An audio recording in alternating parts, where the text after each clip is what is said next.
പാലക്കാട് തിരുവഴിക്കോടുള്ള ഒരു കർഷകൻ. ആളുടെ പേര് ബാലകൃഷ്ണൻ എന്നാണ്. കഴിഞ്ഞ കുറി സപ്ലൈകോ നെല്ലളന്നപ്പോഴേ പതിരുണ്ടെന്ന് പറഞ്ഞ് 100-ന് 4 കിലോ നെല്ലിന്റെ തൂക്കം സപ്ലൈകോ കുറച്ചിട്ടുണ്ടായിരുന്നു. പക്ഷേ ബാലകൃഷ്ണൻ വിട്ടുകൊടുത്തില്ല. നെല്ലിലെ പതിരെല്ലാം കളഞ്ഞ് നല്ല അസൽ നെല്ല് കിട്ടുന്ന ഒരു യന്ത്രം തന്നെ ആളങ്ങ് കണ്ടുപിടിച്ചു. ഈ യന്ത്രം എന്താണെന്നറിയോ?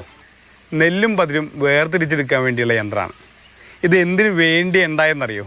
തിരുവാഴിയോടുള്ള കർഷകനായ ബാലകൃഷ്ണന്റെ നെല്ല് കഴിഞ്ഞ തവണ സപ്ലൈകോ കൊടുത്തപ്പോൾ മില്ലുകാർ 100 കിലോയ്ക്ക് 4 കിലോ വെച്ചാണ് കുറച്ചത്. കാരണം നെല്ലിൽ പതിരുണ്ടെന്ന് പറഞ്ഞ്. അങ്ങനെ വന്നപ്പോൾ ബാലകൃഷ്ണൻ ഇങ്ങനെ ഒരു സാധനം ഉണ്ടാക്കി. ഇത് മുഴുവനായിട്ട് തന്നെ പതിരിനെയൊക്കെ മാറ്റി നെല്ല് മാത്രമാക്കി എടുക്കും. ഇതിപ്പോൾ നമ്മൾ കൊയ്ത് കൊടുന്ന അതേ പടിയുള്ള നെല്ലാണ്. ഇതിപ്പോൾ നമ്മൾ കോരി എടുത്തിട്ട് നമ്മുടെ മെഷീനിൽ കൊണ്ടിടാൻ പോവാണ്. ഈ നെല്ല് നമ്മൾ ഈ ഡ്രമ്മിലിട്ട് കഴിഞ്ഞാൽ ഫാൻ ഓൺ ആക്കുമ്പോൾ പതിര് പുറത്തേക്ക് പോകും.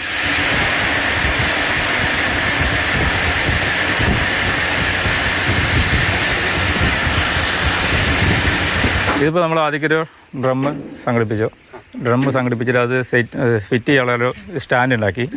അത് കഴിഞ്ഞാൽ നെല്ല് ഇടാനുള്ളൊരു ഇതുണ്ടാക്കി. അത് കഴിഞ്ഞാൽ നെല്ല് പുറത്തേക്ക് വരാൻ, നെല്ല് ചാക്കിലേക്ക് വരാൻ തരത്തിൽ അതിന് അടിയിലൊരു സംവിധാനം ഉണ്ടാക്കി. പിന്നെ ഒരു ഫാന് വാങ്ങിച്ച് കൊടുത്തിട്ട് ഇതേമാതിരി സ്റ്റാൻഡിൽ സെറ്റ് ചെയ്തു. അത്രയാണ് ഇപ്പോൾ നമ്മളിതിനു വേണ്ടി ചെയ്തിട്ടുള്ളത്.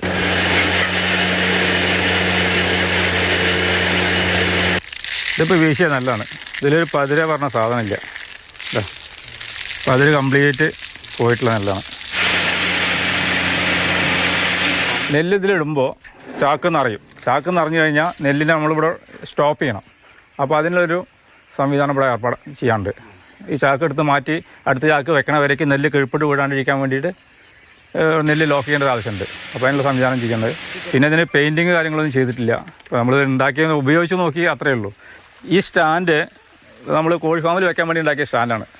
അപ്പോൾ ഇനിയിപ്പോൾ അത് ഹൈറ്റ് കുറച്ച് ക്രമീകരിക്കാനുണ്ട്. അപ്പോൾ ഈ കല്ലിന് പകരം നമ്മൾ ഇത് കുറച്ചും കൂടി ഹൈറ്റ് കൂട്ടണം.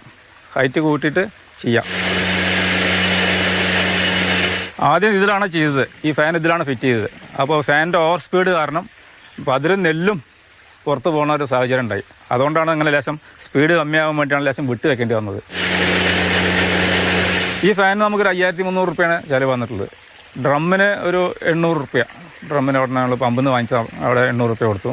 പിന്നെ ഈ ബാക്കിയുള്ള സെറ്റിങ്സ് പറഞ്ഞാൽ ഒരു 5000 രൂപയുടെ ചിലവ് നമുക്ക് വന്നിട്ടുണ്ടാവും.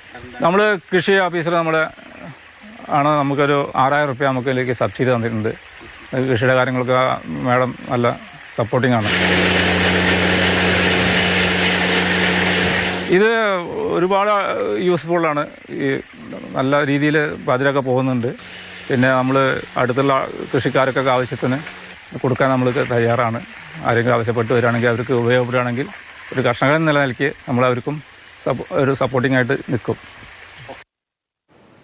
ഗോകുൽ VS ആണ് നമ്മുടെ കൂടെയുള്ളത്.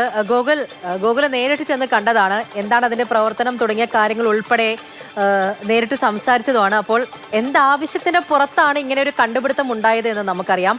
ഒരു നഷ്ടം ഉണ്ടാകേണ്ടതാണ്.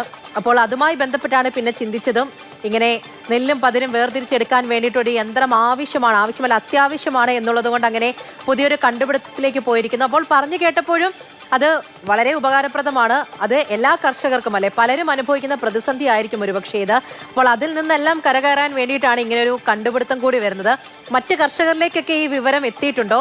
അവരോരോരുത്തരും എന്താണ് ഇപ്പോൾ ഈ ഒരു പുതിയ കണ്ടുപിടുത്തം വന്നതിലൂടെ പറയുന്നതും? ഈ സാധാരണക്കാരനൊരു പ്രതിസന്ധി വന്നാൽ സാധാരണക്കാരനെ ഏറ്റവും അറ്റം ലെവലിലേക്ക് തന്നെ പോകുമെന്ന് പറയുന്നതിൻ്റെ ഏറ്റവും വലിയ ഉദാഹരണമാണ് ബാലകൃഷ്ണൻ്റെ കാര്യം. അതായത് എപ്പോഴും ഈ നെല്ലിൽ പതിരെടുക്കുമ്പോഴൊക്കെ തന്നെ പതിരുണ്ടാകും, അല്ലെങ്കിൽ മറ്റു പ്രശ്നങ്ങളുണ്ടാകും. അതൊന്നും പലപ്പോഴും ഈ സപ്ലൈകോ ഒക്കെ നെല്ലെടുക്കുമ്പോൾ മില്ലുകാർ പലപ്പോഴും 100-ന് 4 കിലോ ഒക്കെ വെച്ചാണ് കുറയ്ക്കുക. അപ്പോൾ വലിയ നഷ്ടം ഈ കർഷകൻ പല തവണ ഏറ്റുവാങ്ങിയിട്ടുണ്ട്. അപ്പോൾ ഈ നഷ്ടത്തെ എങ്ങനെ മറികടക്കാം എന്നുള്ള ചിന്തയിൽ നിന്നാണ് ഇങ്ങനെ ഒരു ആശയം വന്നത്. വളരെ സിമ്പിളാണ്. ഒരു ഫാൻ വെച്ച് അതിനനുസരിച്ചുള്ളൊരു അത് കൃത്യമായ ഒരു ഇതിലൂടെ ഡ്രമ്മിലൂടെ കടത്തി വിട്ട് അങ്ങനെ കൃത്യമായി നെല്ലിനെയും പതിരിനെയൊക്കെ തന്നെ പൊടിയൊക്കെ മാറ്റി വേർതിരിച്ചെടുക്കുന്ന ഒരു രീതി. അത് അദ്ദേഹത്തിന് പെട്ടെന്ന് കുറേ വർഷങ്ങളായിട്ട് ഇതൊക്കെ ചെയ്യുന്നതുകൊണ്ട് തന്നെ അദ്ദേഹത്തിന് പെട്ടെന്ന് അതെങ്ങനെ ചെയ്യണമെന്ന് മനസ്സിലാക്കി അങ്ങനെ ഒരു യന്ത്രം ഉണ്ടാക്കി. ഏതായാലും ഇപ്പോൾ നെല്ല് കൃത്യമായി തന്നെ തരംതിരിച്ചെടുക്കാൻ പറ്റുന്നുണ്ട്, മറ്റു പ്രശ്നങ്ങളൊന്നും ഇല്ലാതെ തിരിച്ചെടുക്കാൻ പറ്റുന്നുണ്ടെന്നാണ് അദ്ദേഹം പറയുന്നത്. ഏതായാലും ഇത് മറ്റു കർഷകർക്കൊക്കെ തന്നെ മാതൃകയാണ്, പലർക്കും അതൊക്കെ ഉപകരിക്കും. ആവശ്യം ആരെങ്കിലും ഉണ്ടെങ്കിൽ തീർച്ചയായും ഗോകുൽ, അപ്പോൾ മാതൃകയാണ് എന്ന് മാത്രമല്ല മറ്റുള്ളവർക്കൊക്കെ ഒരുപാട് ഉപകരിക്കുകയും കൂടി ചെയ്യും എന്നുള്ളതാണ്